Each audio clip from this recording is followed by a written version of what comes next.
This program is presented by Birch Gold Group, the precious metal IRA specialists.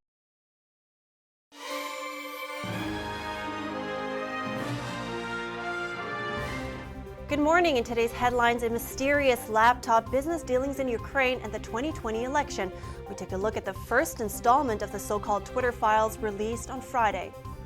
The New York Times is finding itself in a bit of a predicament. Over 1,000 union members are threatening to walk out this week. Find out why.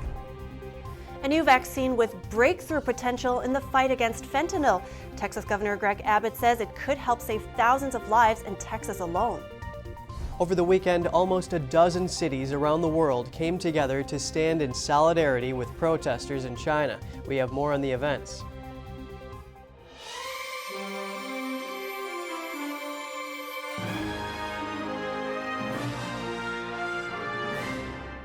Good morning. Welcome to NTD. I'm Kevin Hogan. Good morning. I'm Evelyn Lee. Today is December 5th. Happy Monday, everyone. We're kicking off the program with some Twitter updates. Its new CEO, Elon Musk, and journalist Matt Taibbi on Friday unveiled the so-called Twitter files. The documents show the workings behind Twitter executives suppressing the New York Post's Hunter Biden laptop story. And what's noteworthy is that this was in the weeks leading up to the 2020 presidential election. NTD's Daniel Monahan has the story. On October 14, 2020, the New York Post published the Biden secret email story. According to the emails, Hunter Biden introduced his father, vice president at the time, to a top executive at a Ukrainian energy firm. Less than a year later, Biden allegedly pressured government officials in Ukraine to fire a prosecutor who was investigating that company. The meeting is mentioned in a thank you message reportedly sent by Burisma Energy Firm Board Advisor Vadim Požarsky to Hunter Biden. This about a year after Hunter joined the Burisma board at a salary of up to $50,000 a month. Other material from the laptop includes a video that appears to show Hunter smoking crack cocaine and sexually explicit images and video.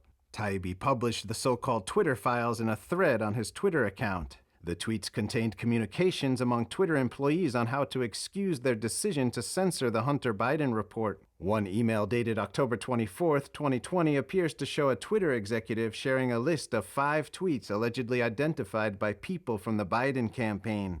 Taibbi wrote, by 2020, requests from connected parties to delete tweets were routine. One executive would write to another, more to review from the Biden team. The reply would come back, handled. Internet entrepreneur Kim.com asked Elon Musk about the matter in a live Twitter space chat. One file that was released, it was even called the Biden team contacting Twitter.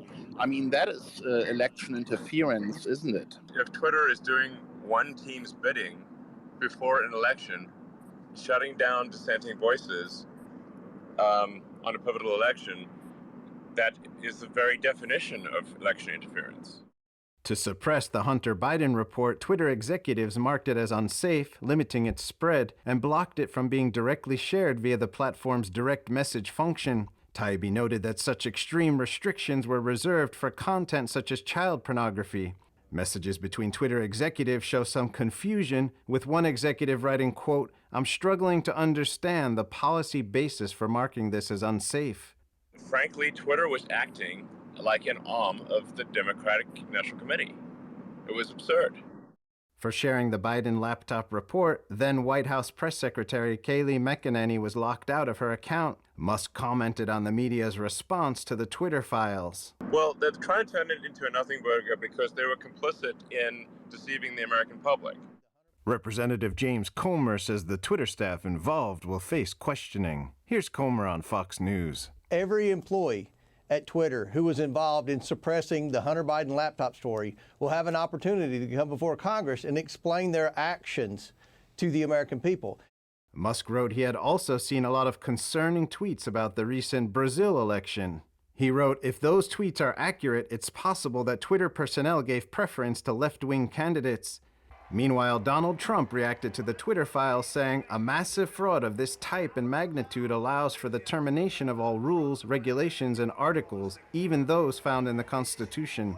Musk said a second episode of the Twitter files would be released soon. Daniel Monahan, NTD News. And in the Twitter Space meeting on Saturday, Musk also explained that social media companies like Twitter need software to run. And since this software is largely written in Silicon Valley, Musk says this essentially exports San Francisco's moral framework worldwide, which he says is problematic. Musk also expressed that he wants Twitter to be as transparent and broadly inclusive as possible, and that when an account is suspended, for it to be clear why, whether it's temporary, and how to restore it.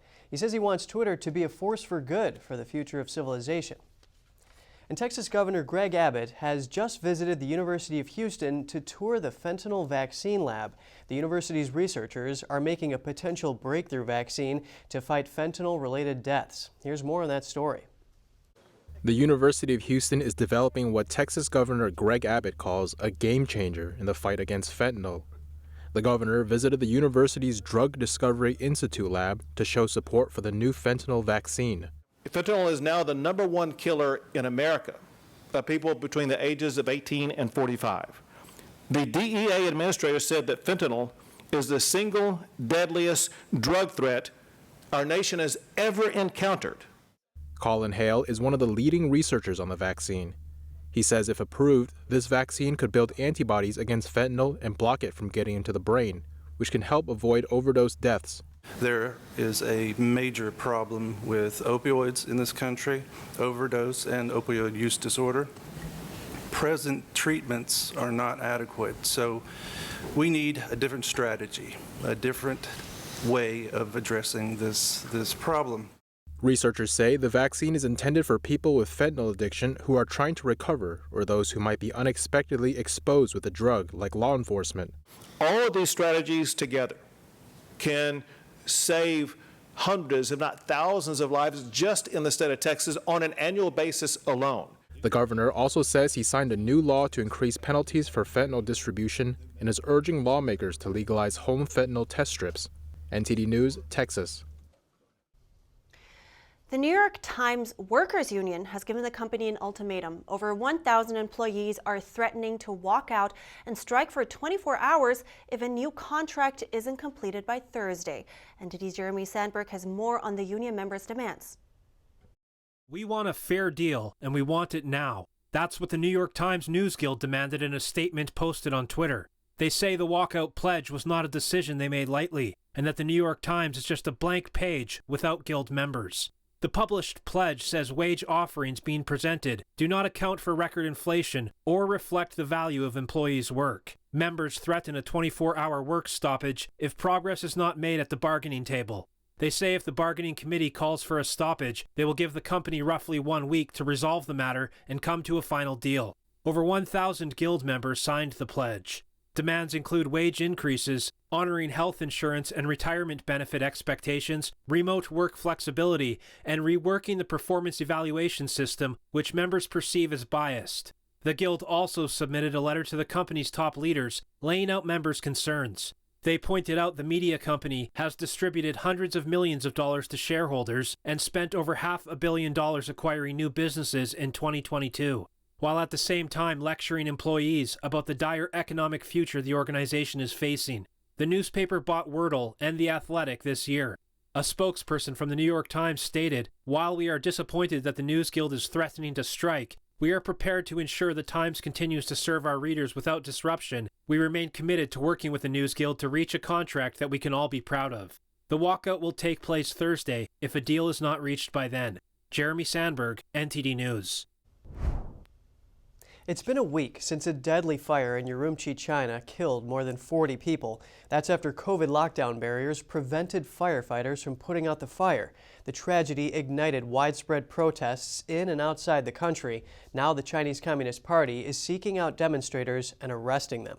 Meanwhile, people overseas continue to show their support. Free China! The desire for freedom is hard to destroy.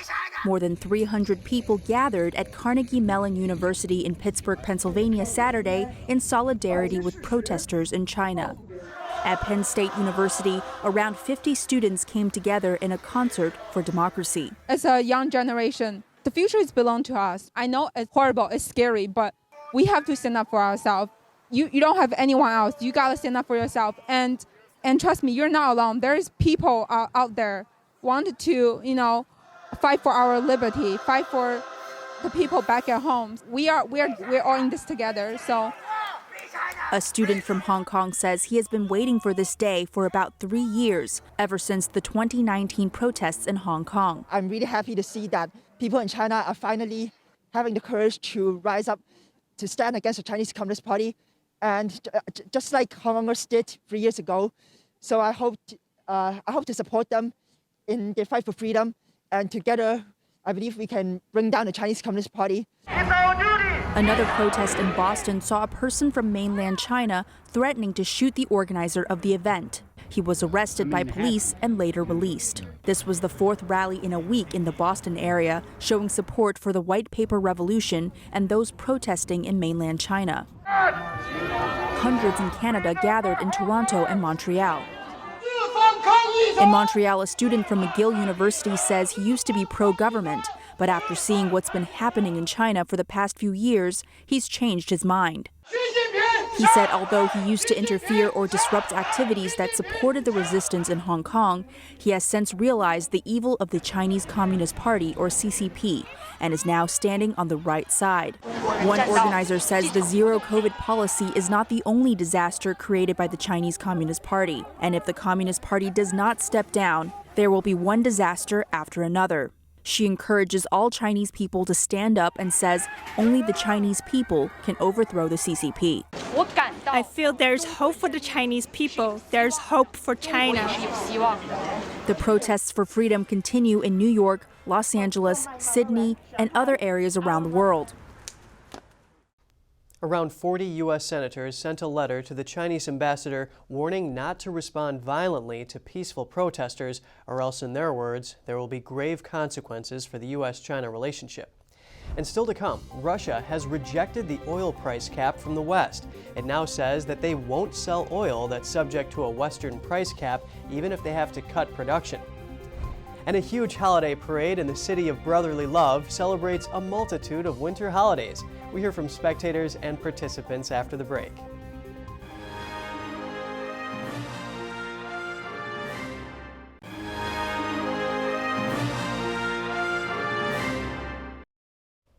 Welcome back. I'm Kevin Hogan. Turning now to U.S. defense hardware, the Pentagon has unveiled its newest stealth bomber. It's part of a step to modernize the country's nuclear arsenal and answer rising concerns over a future conflict with China.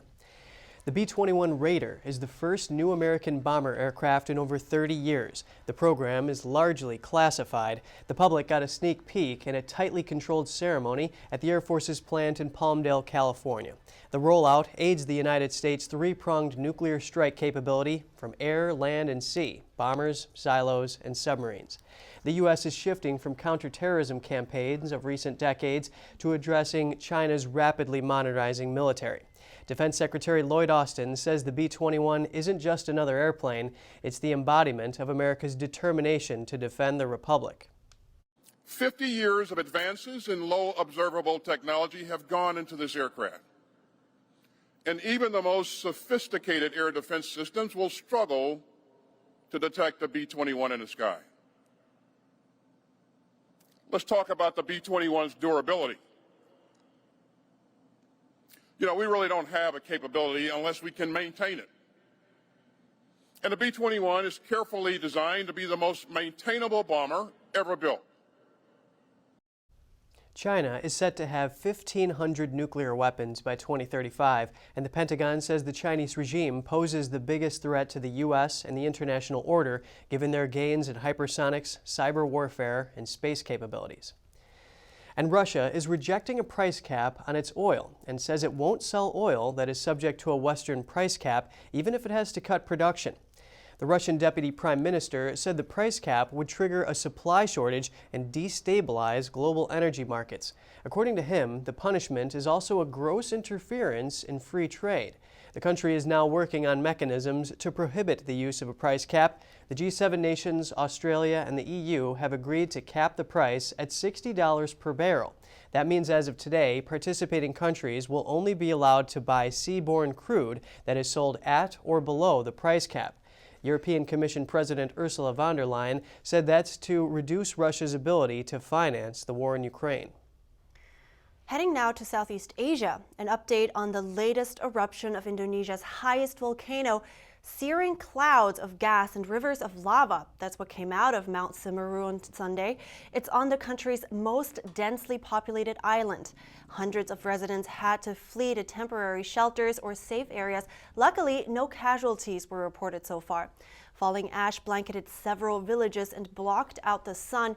The columns of ash were blasted almost a mile high, and lava flowed down the mountainside toward a nearby river. Scientists raised the alert for the volcano to its highest level. With music and laughter, a huge holiday parade rolled through Philadelphia for a second year. The city celebrates multiple holidays all in one parade. Let's take a look. It's a wonderful time of the year to be in Philadelphia. Thousands lined the downtown streets Saturday to attend the Visit Philly Holiday Parade. The event made its debut last year, attracting visitors from all over the country. We're very big fans of the parade. The music is wonderful, the dancing is wonderful, it's great. I love it. I was here last year. It was very nice. Parade's great. You know, second parade, you know, they had one last year. It was great, so I came out again for this one, so great. The parade marked all winter holidays, including Christmas, Hanukkah, Kwanzaa, and the Chinese New Year. Bands, balloons, and dazzling floats added to the festivities, despite the evening showers.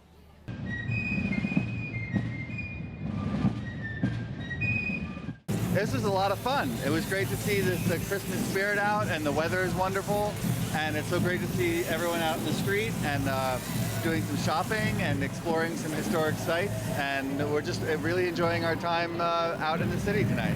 Among the audience were Elaine Ficara, Miss Independence 2022, and Tolowanami Olaleya, winner of this year's Miss Philadelphia's Outstanding Teen. Well, I'm so honored to be here at the Visit Philadelphia Holiday Parade, and I'm here with our wonderful Miss Philadelphia's Outstanding Teen. I'm a Miss Independence, and it's an honor to represent Philadelphia and to serve the community. I feel great to be here, even though the rain trying to dampen the parade, literally. You know, it's good to be here with my sister queens and just to celebrate the holidays with everyone. We asked the audience what they wished for the new year. I'm a big sports guy, so, you know, go Eagles. My New Year's wish would be that everyone could stay safe and healthy from this flu and the cold, and that we can move forward, no longer COVID. For New Year's wish, I hope next year is not anything like 2021 or 2022 is. I would hope that everybody calms down a little bit and relaxes a little bit. Yes, definitely. A total of 10 marching units made up the event, with young performers from Downingtown High School, Ballou High School, and artists from the Falun Dafa Marching Band and Waist Drum Troupe presenting their traditional music show. This is actually our second time coming here, and we are Falun Dafa, and we are a traditional peaceful meditation group. We come here because we want to tell people the beauty and the peacefulness of Dafa. As the generation gets younger, there are a lot of, unfortunately, bad influences in the society, and I think it's important for the younger generation to have authenticity as well as beauty, kindness, and tolerance in their lives as a guiding principle in their upbringing. The parade kicked off at 5 o'clock in the afternoon, proceeding down Market Street to the City Hall. NTD News, Philadelphia. Next, a man who decided not to give up on life after a devastating diagnosis. He now helps others to become the best versions of themselves. We have his story after the break.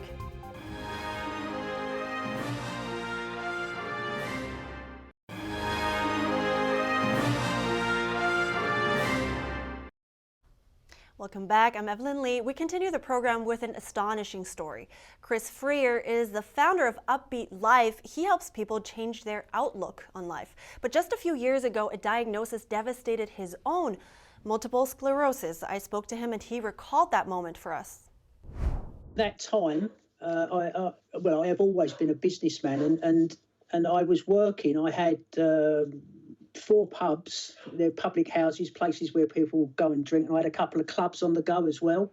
So it was a huge shock for me, and anxiety crept into my life quite a bit. You know, my first wife and the mother of my children, and I have 4 amazing kids. You know, but my first wife was really not happy with the diagnosis that I'd received, and unbeknownst to me. And this happens to a lot of people diagnosed with these kind of conditions. She started to plan her exit strategy from the marriage. I was getting worse, and the disease was progressing quite rapidly for me. And we got to 2007, and divorce papers had been served on me, and I kind of felt that there was nothing to live for anymore. I thought the world would be better without me. My chosen method of departure, if you like, was I was going to hurl myself underneath a lorry. And for some unknown reason, I connected eyes with the lorry driver, and I suddenly thought about him, and I thought, what is this action that I'm about to do? What effect is it going to have on him? How is he going to change his life? And I hesitated, and fortunately, I bounced off the side of his vehicle.